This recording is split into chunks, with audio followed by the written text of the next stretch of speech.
François et je suis militant du NPA en France. Καλησπέρα σε όλους και σε όλες. Με λένε Φρανσουά και είμαι μέλος του NPA, του νέου Αντικαπιταλιστικού Κόμματος της Γαλλίας. Et donc là, je vais vous présenter un peu rapidement la situation politique et sociale qui est en ce moment autour du conflit, du mouvement contre la loi travail. Je présenterai après ce qu'est la loi travail. Και θα σας παρουσιάσω λίγο σύντομα το τι συμβαίνει στη Γαλλία με το κίνημα ενάντια στον εργασιακό νόμο. Donc au début de l'année 2016, en février, le gouvernement a annoncé une nouvelle loi qui allait modifier largement le code du travail, et dès l'annonce, il y a eu une signature qui s'est développée sur internet et qui a récolté plus d'1 million de signatures. Από τις αρχές του 2016, το Φλεβάρι, η κυβέρνηση ανακοίνωσε την πρόθεσή της να καταθέσει ένα νομοσχέδιο για την αλλαγή του εργασιακού κώδικα και αμέσως υπήρξε αντίδραση από τον κόσμο, δημιουργώντας φτιάχτηκε μια καταγγελία στο ίντερνετ η οποία συγκέντρωσε πάνω από 1 εκατομμύριο υπογραφές. Donc rapidement sur le contenu de la loi, ça fait plusieurs années qu'il y a une série d'attaques extrêmement violentes en France contre les acquis et les droits des travailleurs et des travailleuses. Εδώ και χρόνια στη Γαλλία υπάρχει μια επίθεση στα εργασιακά δικαιώματα των εργαζόμενων. Et donc là, cette attaque est historique parce qu'elle entend détruire littéralement le principe de la loi du travail, de la hiérarchie des normes. C'est-à-dire qu'aujourd'hui, les avantages les conditions de travail vont se négocier en face à face avec le patron, entreprise par entreprise. Ωστόσο η σημερινή επίθεση είναι ακόμα πιο έντονη γιατί χτυπάει ακριβώς τα βασικά εργασιακά δικαιώματα, αντιστρέφει την ιεραρχία και δημιουργεί ένα πλαίσιο στο οποίο τα δικαιώματα δημιουργούνται, τα δικαιώματα του κάθε εργαζόμενου δεν είναι... Ναι,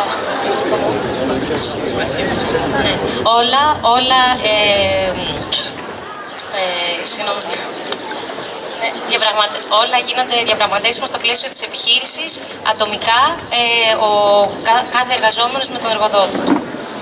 C'est-à-dire que c'est une remise en cause de tous les acquis collectifs qui ont été conquis depuis des décennies par le mouvement ouvrier. Ουσιαστικά πρόκειται για την κατάργηση όλων των δικαιωμάτων που έχουν κατακτηθεί εδώ και δεκαετίες από το εργατικό κίνημα. Donc suite à la pétition, la première journée de mobilisation a eu lieu le 9 mars et depuis la mobilisation ne s'est jamais arrêtée et a connu des pics avec des journées avec plus d'1 million de personnes dans la rue. Μετά από τη διαδικτυακή καταγγελία, η πρώτη κινητοποίηση έγινε στις 9 Μάρτη και από τότε οι κινητοποίησεις δεν έχουν σταματήσει, συγκεντρώνοντας όλο και περισσότερο κόσμο στον δρόμο. Πάνω από 1 εκατομμύριο κόσμο στον δρόμο. Il faut avoir à l'esprit que depuis 2010 et la mobilisation contre la réforme des retraites, qui a été une défaite, il n'y avait plus aucun mouvement au niveau national, mais simplement des mouvements sectoriels, et dont très peu avaient gagné. Πρέπει να πούμε ότι μετά το 2010, με το νόμο που έβαλε κατά των συντάξεων, όπου το κίνημα έχασε, ήταν μια ήττα για το κίνημα, δεν υπήρξε καμία άλλη κινητοποίηση μέχρι σήμερα και θεωρούσαμε ότι όλα είχαν χαθεί. Et que donc cette mobilisation modifie la situation politique et sociale en France. Επομένως, η σημερινή κατάσταση αλλάζει την πολιτική κατάσταση στη Γαλλία. Donc, toutes les organisations syndicales, ou presque, étaient pour le retrait de la loi, mais aucune des grandes organisations syndicales n'a pris ses responsabilités et a appelé à la grève reconductible, alors que la situation, à mon avis, le permettait. Όσον αφορά στα συνδικάτα, παρόλο που όλα τα συνδικάτα ήταν υπέρ της απόσυρσης του νόμου, κανένα από τα μεγάλα συνδικάτα δεν κάλεσε σε μια πραγματικά επαναλαμβανόμενη, δεν έκανε κινήσεις για να πετύχει μια επαναλαμβανόμενη απεργία, δεν κάλεσε επαναλαμβανόμενη απεργία. On a vu dans la CGT, qui est la principale organisation syndicale, des bases et des secteurs pousser très fortement contre la direction, ce qui a obligé la direction à fixer des dates assez régulières, ce qu'elle ne voulait pas au début. Για παράδειγμα, η CGT, που είναι το μεγαλύτερο συνδικάτο στη Γαλλία, πιέστηκε από τη βάση της να καλέσει απεργία στις 31 Μάρτη και στην συνέχεια ουσιαστικά έτσι επιβλήθηκαν όλες οι απεργίες που κάλεσε κάπως πιο οργανωμένα, ας πούμε, και σε πιο τακτική βάση. Donc en plus de ces bases syndicales assez combatives qui ont bougé un peu la direction, s'est développé un mouvement dans la jeunesse étudiante et lycéenne assez forte. Παράλληλα λοιπόν με τις βάσεις των συνδικάτων, οι οποίες ήταν πάρα πολύ αγωνιστικές σε αντίθεση με τις ηγεσίες τους, οργανώθηκε και ένα πολύ μεγάλο φοιτητικό κίνημα. À l'échelle nationale, dans le mouvement étudiant, s'est structurée une coordination nationale étudiante, qui réunissait une grande majorité des universités, ce qu'on n'avait pas vu depuis le mouvement de 2006 contre le CPE, qui était un mouvement historique, entre guillemets, et victorieux. Σε εθνικό επίπεδο έχει οργανωθεί ένα συντονιστικό των φοιτητών, το οποίο είναι πολύ δυναμικό. Και έχουμε να δούμε κάτι αντίστοιχο από τις κινητοποιήσεις του 2006 ενάντια στο Σύμφωνο Πρώτης Απασχόλησης, που ήταν ένα κίνημα ιστορικό και που τελικά κατάφερε να νικήσει. Au milieu du mois d'avril, il y a eu les vacances scolaires, universitaires et des lycées, ce qui fait qu'il y a un autre secteur qui a émergé, qui a pris le relais de la mobilisation, qu'on appelle donc les intermittents, qui sont les travailleurs du spectacle au sens large. Με δεδομένες και τις διακοπές που ήταν στα μέσα Απριλίου, τις σχολικές διακοπές, εμφανίστηκε, όπου ουσιαστικά οι μαθητές και οι φοιτητές αποσύρθηκαν κάπως, εμφανίστηκε ένα νέο κομμάτι στο κίνημα, μια νέα ομάδα που είναι αυτό που λένε στη Γαλλία intermittent, είναι οι εργαζόμενοι στο θέαμα. Μπορεί να είναι καλλιτέχνες, ηθοποιοί, μουσικοί, ηχολήπτες, οτιδήποτε. Depuis 2003, les intermittents subissent une série d'attaques parce que le patronat veut leur retirer un droit qui est celui de pouvoir travailler et de toucher un chômage entre chaque emploi. Τώρα, η συγκεκριμένη ομάδα, τα συγκεκριμένα άτομα πλήττονται. Βασικά, η κυβέρνηση θέλει να τους αφαιρέσει το δικαίωμα που έχουν να παίρνουν επιδόματα. Έχουν ένα περίεργο τρόπο δουλειάς, διότι έχουν μικρές συμβάσεις και μετά έχουν μεγάλα κενά όπου βρίσκονται στην ανεργία. Και εκεί πέρα έχουν κάποια επιδόματα τα οποία η κυβέρνηση τώρα θέλει να τους κόψει.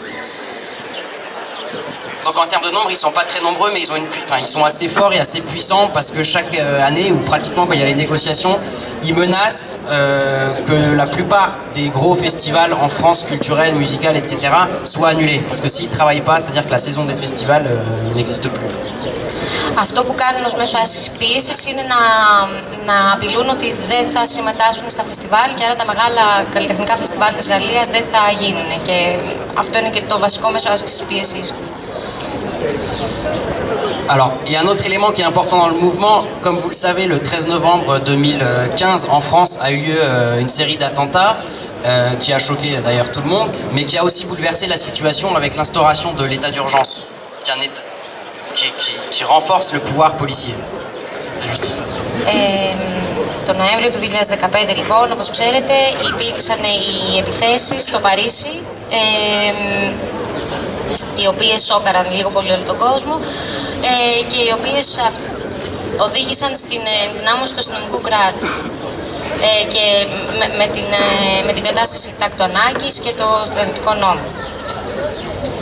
En fait, aujourd'hui, une partie du Parti socialiste ne soutient plus le gouvernement. Les bases historiques du Parti socialiste, que sont généralement le service public, les universitaires, les professeurs, ont lâché quand même largement le PS, qui se retrouve isolé et sans véritable soutien dans la société pour pouvoir gouverner. Ακόμα και εντός του ίδιου του Σοσιαλιστικού Κόμματος, του κόμματος που βρίσκεται στην κυβέρνηση, υπάρχουν μεγάλες διαφωνίες. Οι πανεπιστημιακοί, οι καθηγητές, όλοι αυτοί έχουν διαφωνήσει και άρα το κόμμα δεν έχει ούτε καν αυτή την στήριξη αυτή τη στιγμή. Ce qui explique, à mon avis, l'utilisation de la répression très rapidement et à un niveau qu'on n'avait jamais vu depuis des décennies. Κάτι που θα μπορούσε ίσως να εξηγήσει, κατά τη γνώμη μου, και το μέγεθος της αστυνομικής καταστολής, που είναι από τα μεγαλύτερα που έχουμε δει τις τελευταίες δεκαετίες. Il faut savoir que jusque-là, enfin, en 2 mois, il y a eu des centaines d'arrestations, il y a eu des dizaines et des dizaines de blessés, avec notamment des manifestants qui sont mutilés, qui perdent des yeux. Enfin, il y a beaucoup de manifestants qui ont perdu des yeux, ou qui ont fini aux urgences, ou avec des traumatismes assez quand même importants. Έχουμε εκατοντάδες αυτούς τους μήνες των κινητοποιήσεων, έχουμε εκατοντάδες συλλήψεις, δεκάδες και δεκάδες χτυπημένους από την αστυνομία. Πολλοί άνθρωποι έχουν χάσει τα μάτια τους ή έχουν καταλήξει στα επίγοντα, στα νοσοκομεία.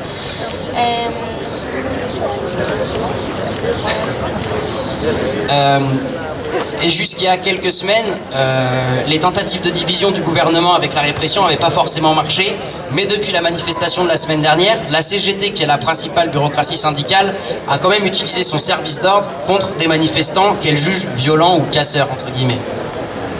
Και παρόλο που ακόμα και με αυτή την αστυνομική καταστολή το κίνημα δεν είχε αποδυναμωθεί, δεν είχε κάνει πίσω, μετά αυτό άλλαξε όταν την προηγούμενη εβδομάδα, στην τελευταία μεγάλη κινητοποίηση, η CGT χρησιμοποίησε την περιφρούρησή της ενάντια σε διαδηλωτές που θεώρησε πως ήταν πολύ βίαιοι.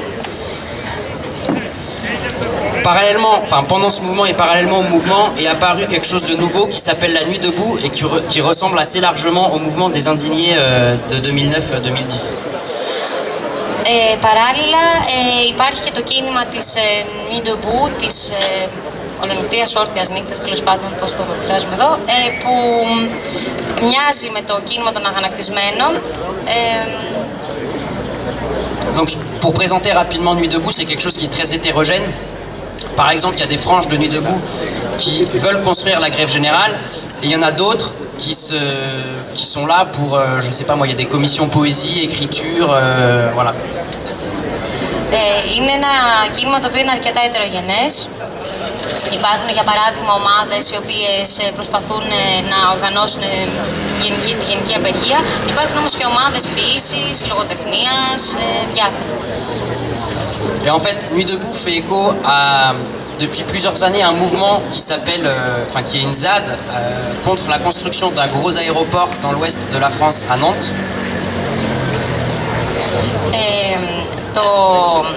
Το κίνημα των ολονυχτιών εμπνέεται πολύ και από ένα μεγάλο κίνημα που υπάρχει εδώ και πολλά χρόνια στη Γαλλία, που είναι το κίνημα της ΖΑΤ, της υπερασπιζόμενης ζώνης, στην Νάντι, ενάντια στην κατασκευή ενός ιδιωτικού αεροδρομίου. Et en fait, le point commun entre la mobilisation contre l'aéroport et Nuit debout, c'est qu'on voit surgir une nouvelle génération qui s'oppose frontalement à la société et, à mon avis, au capitalisme. Και το βασικό κοινό του στοιχείο είναι, το κοινό στοιχείο δηλαδή της ΖΑΤ και των ολονυχτιών, είναι ότι αυτή τη στιγμή βλέπουμε ότι έχουμε την νεολαία που οργανώνεται ενάντια σε ένα ολόκληρο σύστημα, ενάντια στο καπιταλιστικό σύστημα ουσιαστικά. En même temps, c'est des mouvements qui refusent, qui parfois ont du mal avec la question du rapport de force, avec la question des manifestations, avec la question de la grève. Et ce qui fait qu'aujourd'hui, on ne peut pas dire ce que va devenir Nuit debout, ni même la mobilisation générale. Ωστόσο, πρόκειται για είναι μια νεολαία η οποία έχει πολλές φορές δυσκολίες στο να προσεγγίσει το ζήτημα της γενικής απεργίας, το ζήτημα του συσχετισμού των δυνάμεων, οπότε δεν ξέρουμε πού μπορεί να καταλήξει αυτό ακριβώς, αλλά θα φανεί. Aujourd'hui, c'est la semaine qui vient, la mobilisation contre la loi travail va continuer. Alors on ne sait pas, aujourd'hui, on ne peut pas dire si on va gagner ou si on va perdre, mais ce qui est sûr, c'est qu'il y a eu des petites victoires, comme notamment la disparition temporaire de l'extrême droite dans l'actualité politique. Την επόμενη εβδομάδα έχουμε ακόμα μια μεγάλη κινητοποίηση. Δεν ξέρουμε όμως πώς θα εξελιχθούν τα πράγματα. Μπορούμε να πούμε ότι έχουμε πετύχει κάποιες μικρές νίκες, όπως για παράδειγμα την εξαφάνιση, έστω την προσωρινή εξαφάνιση της ακροδεξιάς από το πολιτικό τοπίο. Donc, juste un point sur l'extrême droite, il faut savoir que depuis plusieurs années, l'extrême droite électoralement gagne du terrain, a gagné des villes, a gagné des départements, et y compris a occupé la rue il y a 2 ans, pendant une mobilisation contre le mariage des personnes de même sexe. Δύο σημεία που πρέπει να αναφέρω για την ακροδεξιά είναι ότι τα τελευταία χρόνια κερδίζει ολοένα και περισσότερες εκλογές, κερδίζει εκλογικά, έχει κερδίσει πόλεις, έχει κερδίσει περιφέρειες και είχε και μια πολύ σημαντική παρουσία στο δρόμο πριν 2 χρόνια ενάντια στο νόμο για το γάμο των ομόφυλων ζευγαριών. Et que même si demain on ne gagne pas et on n'arrive pas à faire retirer la loi travail, je pense que c'est inévitable qu'aujourd'hui il y a une jeunesse qui s'est soulevée, qui s'est rebellée contre cette loi travail et plus largement contre son monde, comme on dit, et que demain ne peut qu'aller mieux. Οπότε ακόμα και αν δεν κερδίσουμε την απόσυρση του νόμου, αν δεν κερδίσουμε αυτή τη μάχη ενάντια στον νόμο, βλέπουμε ότι υπάρχει πλέον μια νεολαία η οποία εξεγέρθηκε, ξεσηκώθηκε και αυτή τη στιγμή αγωνίζεται ενάντια σε έναν ολόκληρο κόσμο.